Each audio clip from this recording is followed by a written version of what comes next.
Good morning, everyone. How are you all? I hope you all are fine, healthy, and having a lot of fun, right? So, today we will be doing our new chapter and next chapter. I hope you all must have written the notes, question answers, words meaning, everything in your CW copy, right?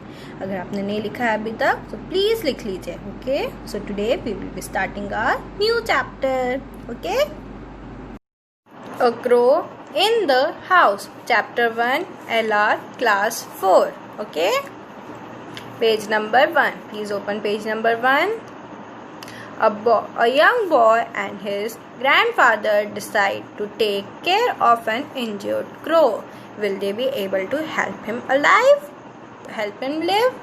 अब story में क्या बता रहे हैं कि एक young boy है और उसके ग्रैंडफादर हैं जो कि सोचते हैं कि हमें एक इंजर्ड क्रो की हेल्प करनी चाहिए. इंजर्ड मतलब जिसको कि चोट लग गई है, तो उस क्रो की हेल्प करनी चाहिए. तो क्या वो उसे बचाने में, उसकी जिंदा रहने में हेल्प कर पाएंगे? Will he be able to fly again and live with other crows? क्या वो दोबारा से उड़ पाएगा और दूसरे कौओं के साथ, क्रो मतलब कौओं के साथ रह पाएगा? Read on to find out what happens to the injured crow. अब हम स्टोरी पढ़ते हैं कि injured crow को क्या हुआ, उसके साथ क्या हुआ. ठीक है.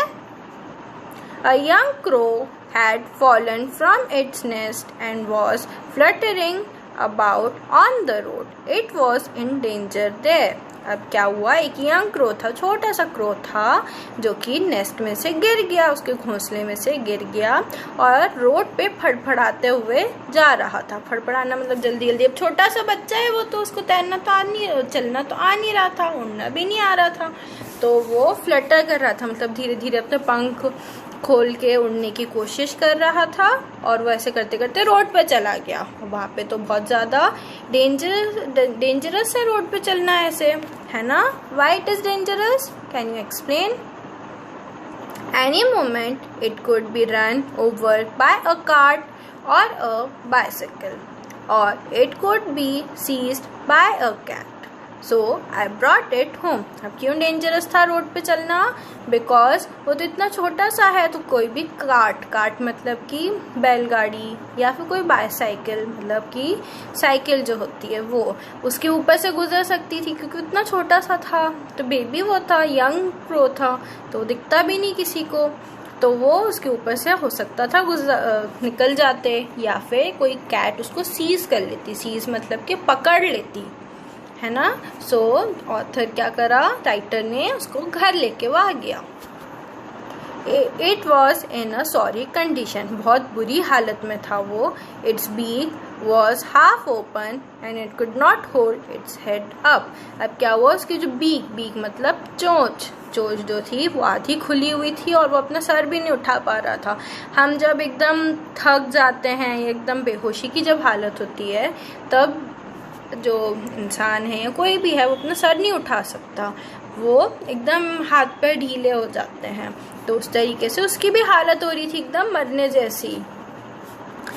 We did not expect it to live, but my grandfather and I did our best to bring it around. अब हम उससे, इतनी बुरी हालत थी कि हम उससे सोच तो नहीं सकते थे कि वो जिंदा बचेगा, लेकिन फिर भी मैंने, मतलब ऐसा राइटर लिख रहा है कि मैंने और मेरे ग्रैंडफादर ने, हम दोनों ने मिलकर हमारी पूरी कोशिश करी कि हम उसको ध्यान रख सकें उसका, और उसको वापस से ठीक कर सकें. We fed it by opening its beak gently with a pencil. अब उन लोगों ने उसको कैसे खिलाया, उसकी बीक जो है, जो उसकी चोंच है, उसको थोड़ा सा पेंसिल से खोल के उसमें दिया. We pushed in a little bread and milk and then removed the pencil to allow it to swallow. अब क्या करा उन्होंने, पेंसिल से बीक खोली उसकी, उसमें थोड़ा सा ब्रेड और मिल्क डाला और फिर पेंसिल हटा ली ताकि वो स्वेलो कर सके, निगल सके. ये देखो उसको वो कोशिश कर रहे हैं ना, उसकी बीक खोली है उन्होंने, वो ब्रेड और मिल्क उसको डुबा के दे रहे हैं. For variety, we occasionally gave it a dose of my grandmother's homemade plum wine. As a result, the young crow was soon on its way to recovery. अब क्या हुआ, वैरायटी के लिए हम एक ही खाना खा खा के बोर हो जाते हैं, है ना।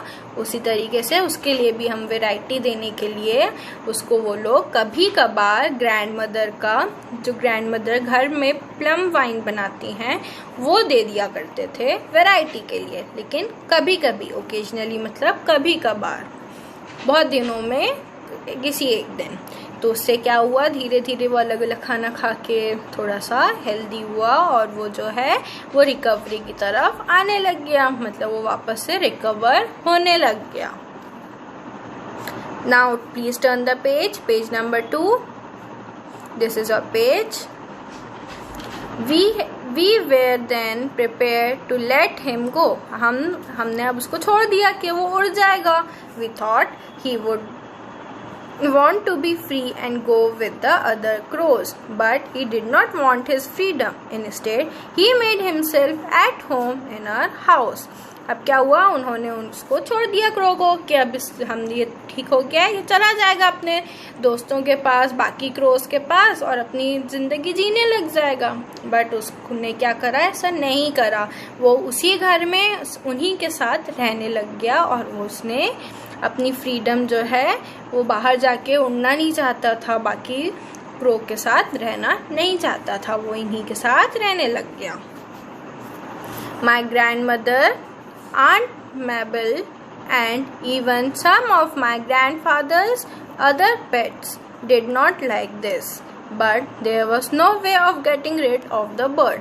अब क्या हुआ, जो ग्रैंडमदर की या फिर जो आंट मैबल थी उनके, या फिर ग्रैंडफादर की, जो इन सब के जो पेट्स थे, बाकी जो उन लोगों ने पाले हुए थे एनिमल्स को, जो पेट्स थे, उनको ये सब अच्छा नहीं लग रहा था। उनको वो क्रो अच्छा नहीं लग रहा था, वो क्रो ऐसे घूमता था, वो उनको अच्छा नहीं लगता था। पर कोई रास्ता ही नहीं था उस बर्ड से पीछा छुड़ाने का। गेटिंग रिड ऑफ मतलब पीछा छुड़ाने का कोई रास्ता ही नहीं था, नो वे था।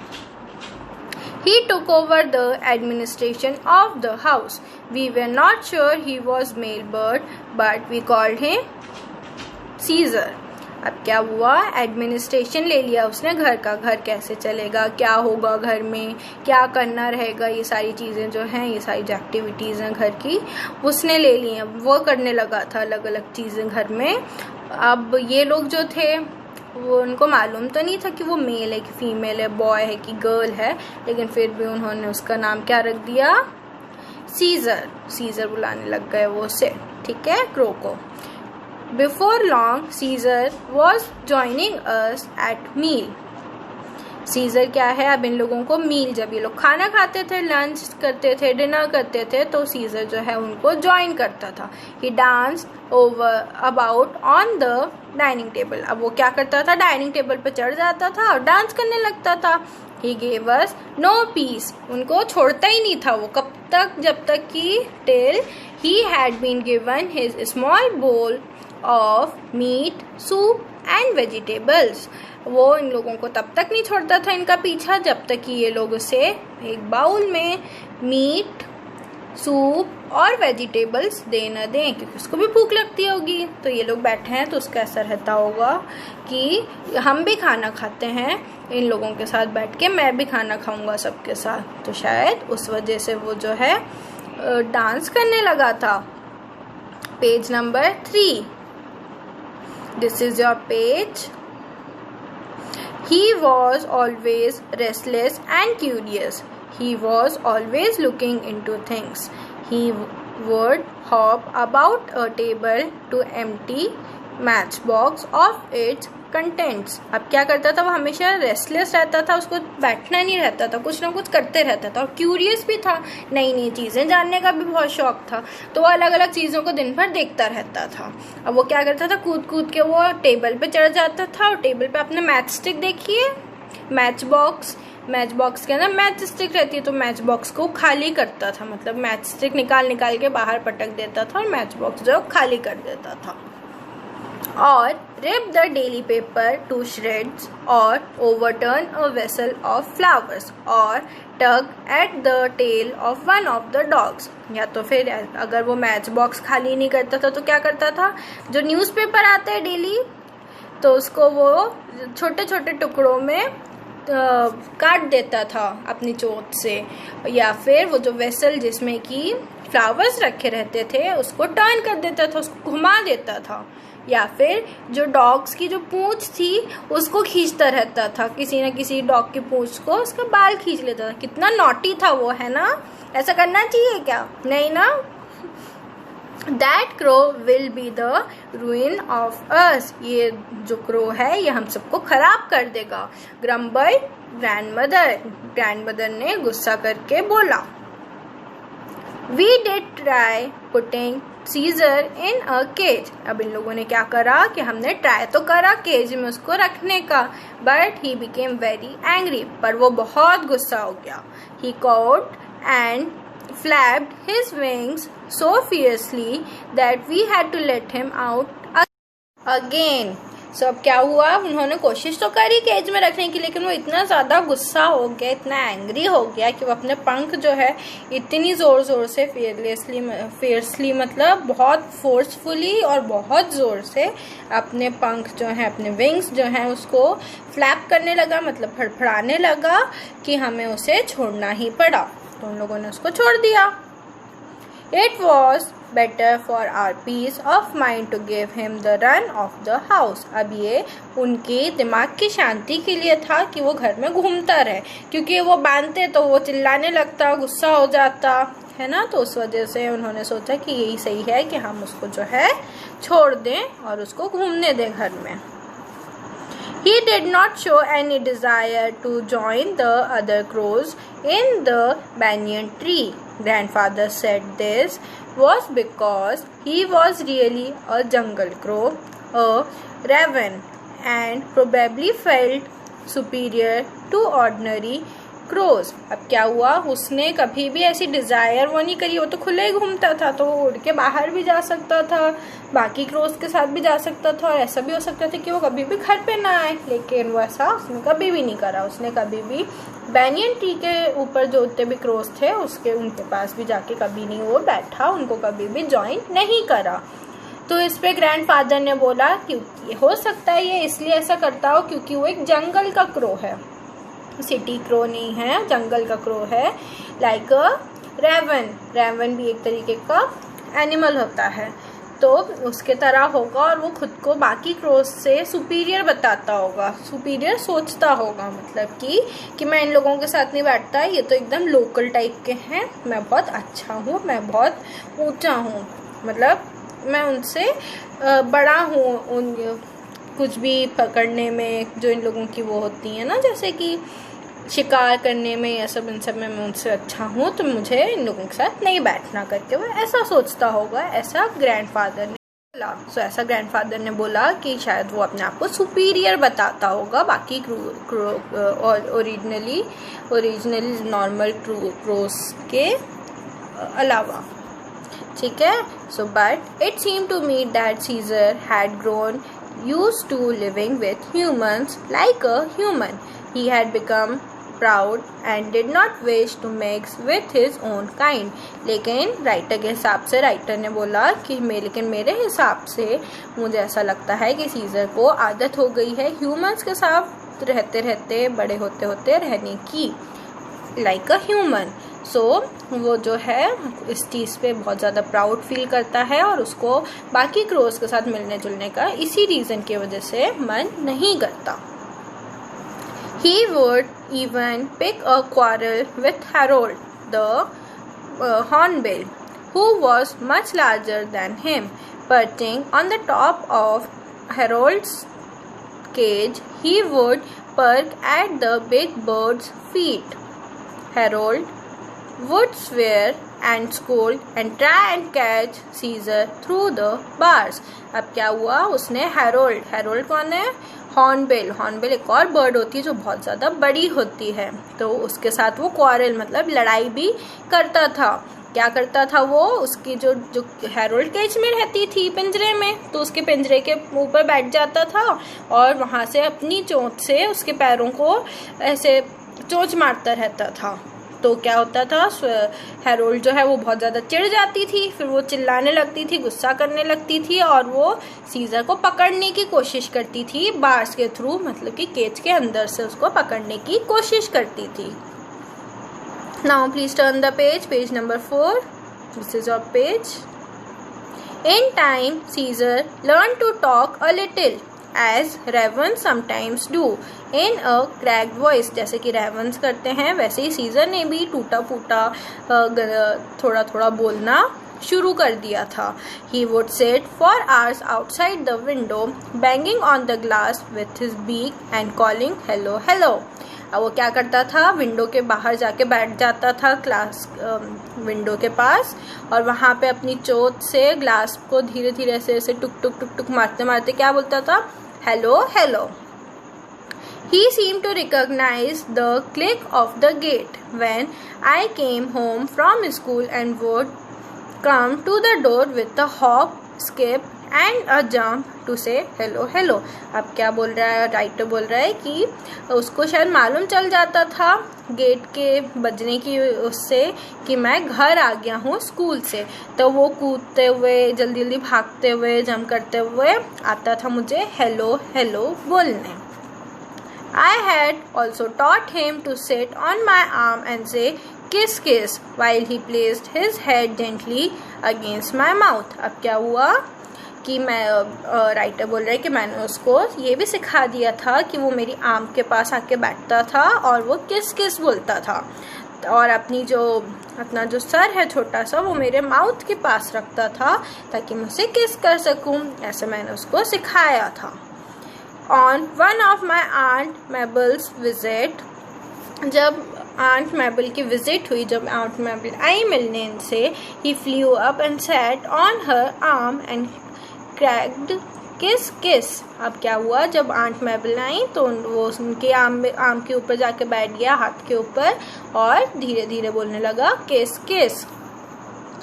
Aunt Mabel was delighted, वो बहुत ज़्यादा खुश हो गई, and leaned forward for a kiss, और वो उसको किस करने के लिए आगे बढ़ी। But Caesar's attention had shifted to my aunt's gleaming spectacles. लेकिन जब वो किस करने आगे बढ़ी तब तक सीजर की जो अटेंशन है वो चेंज हो गई थी। वो किस करने के बदले क्या चाह रहा था, वो देख रहा था आंट के चश्मे को।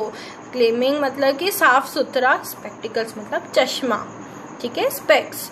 तो वो आंट की जो स्पेक्स थे उनको देखने लग गया, उसकी तरफ उसका अटेंशन चेंज हो गया, डाइवर्ट हो गया। Thrusting at them with his beak, he knocked them off. अब क्या करा, उसको जोर से उसने अपनी बीक से मारा चश्मे को और वो नीचे गिर गया। कौन गिर गया नीचे, चश्मा नीचे गिर गया उसके धक्के से।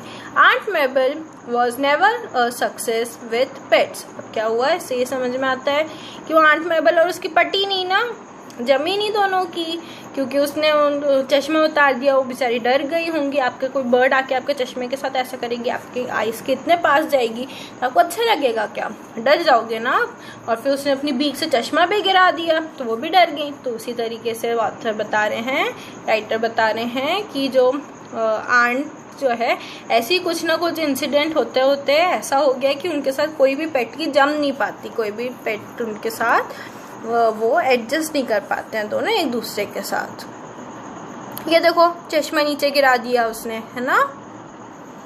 Grandmother said that Caesar was a pest in spite of engaging habits. अब क्या है, ग्रैंडमदर ने बोला कि सीजर जो है वो एक पेस्ट है। पेस्ट मतलब कीड़े जैसा है, भले ही उसकी हैबिट्स जो हैं, आदतें जो है वो इतनी इंगेजिंग है, मतलब कि इतनी अच्छी अच्छी एक्टिविटीज़ करता है वो, डिफरेंट एक्टिविटीज़, कुछ ना कुछ इंटरेस्टिंग करता रहता है, इतना क्यूरियस रहता है, लेकिन फिर भी वो एक पेस्ट जैसे, कीड़े जैसा है जो कि परेशानी क्रिएट करता है। It would not have been so bad if he had kept his activities to our own house. अब क्या हुआ, ये उतना बुरा भी नहीं होता अगर वो अपनी एक्टिविटीज़, जो खुद एक्टिविटीज़ करता है, वो हमारे घर में ही रखता। तो इसका मतलब क्या हुआ, क्या वो बाहर जाके भी कुछ मस्ती करता है, कुछ नोटी चीज़ें करता है? आगे देखते हैं। But he took visiting neighbors' house and stealing pens and pencils, hair ribbons, combs, keys, toothbrushes and false teeth. लेकिन वो क्या करता था, वो बाहर पड़ोसियों के, नेबर्स के यहाँ जाता था, उनके घर से पेन और पेंसिल चुरा के ले आता था, हेयर रिबन्स चुरा के ले आता था, कंघे कोम्स उठा ले आता था, चाबियां ले आता था, टूथब्रश और फॉल्स टीथ भी लेके आ जाता था। ये सारी चीज़ों चोरी कर करके सबके घरों से ले आता था। कितना फनी लगता होगा ना, लेकिन कितना बुरा भी है। सारे नेबर्स क्या सोचते होंगे कि इनका जो पेट है वो ऐसा करता है ना। Page number 5, please turn the page, this is your page. He was especially fond of toothbrushes and made a collection of them on top of the cupboard in my room. तो लेकिन उसको सबसे ज़्यादा क्या पसंद था, टूथब्रशेस पसंद थे, और वो उनको अलग अलग जगह से कलेक्ट करता था और मेरे रूम की जो कबर्ड थी, मेरे रूम की जो अलमारी थी, उसके ऊपर लाके उनको जमा कर देता था, वैसा करता था। Most of the neighbors were represented in our house by a toothbrush. और फिर जब कोई भी हमारे यहाँ नेबर आता था तो उसको हम क्या दिखाते थे, वो उसको उनको ले जाके टूथब्रश दिखाता था। मतलब कि जितने भी नेबर्स थे सबका वो टूथब्रश ले आया था। तो मतलब हर नेबर का टूथब्रश इनके घर में था। तो हर टूथब्रश जो है वो नेबर को वो करता था कि अच्छा ये वाला उस नेबर का है, ऐसा वाला उसका है, उस तरीके से। Toothbrush sales went up that year and so did my grandmother's blood pressure. अब क्या हुआ, टूथब्रश सबके आँख से चोरी हो जाते थे तो उनको नया खरीद के लाना पड़ता था। तो जो बेचता था टूथब्रश, उसकी सेल तो बहुत ज़्यादा हाई हो गई थी कि हाँ बहुत बिक्री हो रही है मेरे तो टूथब्रश की। लेकिन उसी के साथ साथ क्या होता था, ग्रैंड मदर का ब्लड प्रेशर भी बढ़ता था। ब्लड प्रेशर मतलब उनको खूब गुस्सा आता था कि देखो ये कैसा कर रहा है, क्या कर रहा है। तो उनका बीपी भी, ब्लड प्रेशर जो है वो भी बढ़ता जाता था। फनी है ना। Caesar spied on children going to the sweet shop and often managed to snatch sweets from them as they came out. अब क्या करता था, सीजर जो है देखता रहता था कि बच्चे जो हैं कब स्वीट की, मिठाई की दुकान पे जा रहे हैं, और जब वो वापस बाहर निकलते थे मिठाई हाथ में लेके तो उनके हाथ में से छीन के वो भाग जाता था। स्नैच मतलब छीनना। तो उनके हाथ में से वो स्वीट्स जो छीन लेता था जैसे ही वो दुकान से बाहर आते थे। Cloth pegs fascinated him. Neighbors would return from the bazaar to find their washing lying in the mud and no sign of the pegs. These two found their ways to the top of my cupboard. लेकिन जो वो थी clothes pegs मतलब कि जो आप जब हम कपड़े सुखाते हैं तब उनके ऊपर जो हम क्लिप्स लगाते हैं ना, that is called clothes pegs. तो वो क्या करता था, उनको फैसिनेट करती थी, मतलब बहुत ज़्यादा अट्रैक्ट करती थी वो जो पिन्स थी। तो वो क्या करता था, उनको भी उठा के ले आता था और कबर्ड के ऊपर रख देता था। अब नेबर क्या है, बाहर बाजार से आते थे घूम फिर के और देखते थे सारे जो उन्होंने कपड़े धोए थे, गीले कपड़े, वो सब नीचे ज़मीन पे मड में, मिट्टी में गिर गए हैं, और जो उन्होंने पिन्स लगाई थी ऊपर की वो गिरे ना, वो गायब है। ऐसा होता था। कितना नॉटी है ना। उनको वापस से दोबारा सारे कपड़े धोने पड़ते होंगे। It was Caesar's gardening activities which finally led to disaster. अब ये जो सीजर की गार्डनिंग एक्टिविटीज़ थी यही सबसे बुरा खतरनाक डिजास्टर बना। डिजास्टर मतलब बहुत ही बुरा हुआ। He was helping himself to a neighbor's beans when a stick was flung at him, breaking his leg. Oh no! क्या हो गया, जब वो गार्डन में एक्टिविटीज़ कर रहा था, वो खुद को हेल्प कर रहा था नेबर्स के बिन में, तो एक स्टिक आई उड़ते हुए और उसकी पैर में लग के उसका पैर टूट गया। कितना बुरा, उसका पैर ही टूट गया। सोचो, फ्रैक्चर हो गया उसे। इट इज़ वेरी सैड ना, उसको कितना पेन हुआ होगा, है ना। I carried the unfortunate bird home and grandfather and I washed and bandaged his leg as best we could, but it would not mend. अब क्या हुआ, मैंने मतलब कि राइटर बोल रहे हैं कि मैंने उसको बेचारी अनफॉर्चुनेट बर्ड को, जिसके साथ इतना बुरा हो गया उस बर्ड को, मैं वापस घर लेके आया और ग्रैंडफादर और मैंने फिर से उसको नहलाया, उसको बैंडेज करी उसके पैर की, जितना अच्छा से हम कर सकते थे, लेकिन वो मेंड नहीं हो पाया, मतलब कि जम नहीं पाया। फ्रैक्चर की हम घर में थोड़ी ना कर सकते हैं ना, अगर हमको एक छोटी सी खरोच आ जाए, कुछ हो जाए तो हम बैंडेज लगा लेंगे घर में, लेकिन अगर हमें इतनी थोड़ी सी ज़्यादा लग गई तो हम डॉक्टर के पास जाते हैं ना। उसी तरीके से वो लोग भी मैनेज नहीं कर पाए, बहुत अच्छे से नहीं कर पाए, उनको हॉस्पिटल लेके जाना चाहिए था। आप होते तो आप लेके जाते हॉस्पिटल, देखते हैं ये लेके गए थे कि नहीं लेके गए थे। Caesar hung up his head and no longer talked। अब सीजर जो है वो सैड हो गया, एकदम ऐसे सुस्त रहने लग गया और अब बातें भी नहीं करता था वो। He grew weaker day by day, refusing to eat। अब वो क्या करता था, खाना भी नहीं खाता था, तो वो वीक भी होता गया, कमज़ोर भी होता गया। An occasional sip of grandmother's homemade wine was all that kept him going। सिर्फ वो कभी कभार ग्रैंडमदर ने जो वाइन बनाई थी घर में वो पीता था और उसी से उसका चल रहा था, मतलब वो बाकी और कुछ भी नहीं खाता पीता था। ये तो बुरी बात है ना, आपको एक चोट लगी है और आप कुछ खाओगे भी नहीं, पियोगे भी नहीं, तो फिर आपको एनर्जी नहीं मिलेगी। एनर्जी नहीं मिलेगी तो आप ठीक कैसे होगे, है ना। Page number 6, please turn the page. This is our page. One morning I found him dead on the sofa, his legs stiff in the air. Poor Caesar।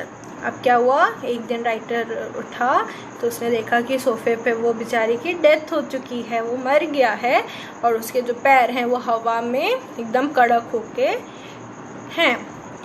अब बेचारा सीजर है ना, बेचारा मर गया, इन लोगों को हॉस्पिटल लेके जाना चाहिए था, है ना। ये तो गलत करा इन्होंने, हॉस्पिटल लेके जाना चाहिए था। His antisocial habits had his early end।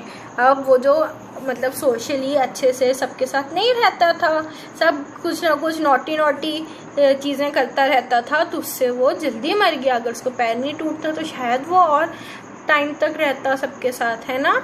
I dug a shallow grave in the garden and buried him there along with all the toothbrushes and clothes pegs he had taken the trouble to collect। अब क्या हुआ, writer ने garden में छोटी सी grave खोदी, मतलब छोटा सा गड्ढा खोदा और वहाँ पे उसको बरी कर दिया, उसको लिटा दिया और वापस मिट्टी डाल दी। और उसके साथ उसने क्या क्या दफनाया, टूथब्रश दफनाए, टूथब्रश रखे और जो क्लोथ्स पेग्स होते हैं, जो लगाने की पिन्स होती हैं, वो भी उसके साथ रखी। जो कलेक्ट करता था और इतनी ज़्यादा मेहनत करता था, इतनी प्रॉब्लम्स में फंसता था, वो भी उसके साथ उसने रख दी और वापस से मिट्टी उसके ऊपर डाल दी। सो आपको कैसी लगी स्टोरी? थोड़ी सी सैड थी, है ना, बट वो बहुत नॉटी था। हमें भी नॉटी होना चाहिए, लेकिन थोड़ा सा ध्यान से, है ना। जैसे कि वो इतना ज़्यादा नॉटी था कि वो फिर एंड में उसकी डेथ ही हो गई। अगर वो शायद गार्डन में नहीं जाता नॉटी स्टफ करने तो शायद वो बच जाता, उसका पैर नहीं टूटता, उसको इतना पेन नहीं होता, है ना। सो हम भी नॉटी हो सकते हैं, लेकिन थोड़े से लिमिट में। हमको ध्यान भी रखना है कि हमें कोई चोट न लगे, कोई परेशान ना हो हमारी नॉटीनेस से, ठीक है। So now we will do word meanings in which you have to write in your CW copy। आपको अब वर्ड मीनिंग्स जो है कॉपी में लिखना है, ठीक है। आपको इस तरीके से लिखना है मार्जिन के ऊपर, चैप्टर नंबर, बुक का नाम, ठीक है। सो चैप्टर 2 MCB और मार्जिन के नीचे आपको बुक लेसन का चैप्टर का name, a crow in the house, ठीक है।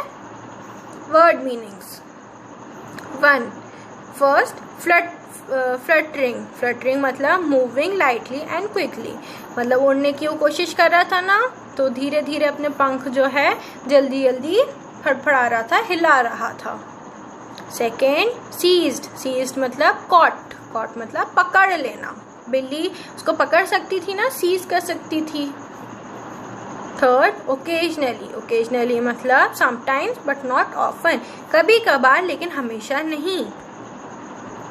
Fourth, recovery, the process of becoming well again, मतलब हम बोलते हैं ना हम ठीक हो रहे हैं, जैसे कि हम बोलते हैं कि हमारा फीवर ठीक हो गया है तो हम उसको बोल सकते हैं कि we had a recovery from fever, मतलब कि हम वापस से ठीक हो रहे हैं, ठीक होने का जो प्रोसेस होता है उसको रिकवरी बोलते हैं। Administration, the activities that are done in order to plan, organize or run a business, school or home. Administration मतलब कि वो एक्टिविटीज़ जो कि हम प्लान करने में या ऑर्गेनाइज करने में, घर को चलाने में, स्कूल को चलाने में जो काम आती हैं उनको एडमिनिस्ट्रेशन बोलते हैं। सिक्स्थ, श्रेड्स मतलब स्मॉल पीसेस, छोटे छोटे टुकड़ों में न्यूज़पेपर को काट देता था ना वो। सेवेंथ, ग्रम्बल्ड मतलब कंप्लेन, ग्रैंडमदर ने कंप्लेन करी थी ना कि ये तो बहुत ही बुरा है, ये तो बहुत ज़्यादा परेशान करता है ना। एट्थ, पर्चिंग, पर्चिंग मतलब बर्ड्स के लिए होता है ये, staying on a branch, branch के ऊपर बैठना, आपने देखा होगा जो बर्ड्स हैं ट्रीज की ब्रांचेस पे बैठती हैं और वो वहीं पे घोंसला भी बनाती हैं, इसीलिए बोलते हैं कि हमें ट्रीज नहीं काटनी चाहिए वरना ये सारी बर्ड्स कहाँ जाएंगी, है ना। नाइन्थ, ग्लीमिंग, ग्लीमिंग मतलब क्लीन एंड ब्राइट, उनके जो आंट के जो स्पेक्टिकल्स थे, चश्मे थे, वो कैसे थे, ग्लीमिंग थे, मतलब क्लीन थे और ब्राइट थे। टेंथ, इंगेजिंग, इंगेजिंग मतलब प्लेजेंट, अट्रैक्टिव एंड चार्मिंग, मतलब जो उसकी एक्टिविटीज़ थी क्रो की वो कैसी थी, अट्रैक्टिव थी, चार्मिंग थी, बहुत अच्छी थी और प्लेजेंट भी थी, अच्छी थी, छोटी छोटी सी शरारत करता था वो, है ना। स्नैच, स्नैच मतलब कि छीन लेना। Take hold of something suddenly and रफली, हम कैसे खींचते हैं, किसी से छीनने के लिए खींचते हैं तो हम सडनली और रफली जोर से किसी चीज़ को पकड़ते हैं। ट्वेल्थ, एंटी सोशल मतलब कि अनोइंग टू अदर पीपल और टू सोसाइटी एट लार्ज, मतलब कि दूसरे लोगों को परेशान करना, अनोय मतलब परेशान करना या फिर पूरी सोसाइटी को ही परेशान करना, जैसे वो सबके यहाँ से चोरी करता था तो सब पूरी सोसाइटी परेशान होती थी ना उससे, इसीलिए हमें दूसरों को परेशान भी नहीं करना चाहिए। मोस्ट इम्पॉर्टेंट थिंग, हमको चोरी कभी नहीं करनी है, हमें जो भी चाहिए हम अपने पेरेंट्स को जाके बोलना चाहिए कि मम्मी पापा मुझे ये चीज़ चाहिए, प्लीज़ आप मुझे दिला दीजिए, ठीक है। हम कभी भी किसी के साथ चोरी नहीं करनी चाहिए, कोई भी चीज़ हो, ठीक है। एंड ख़त्म हो गया।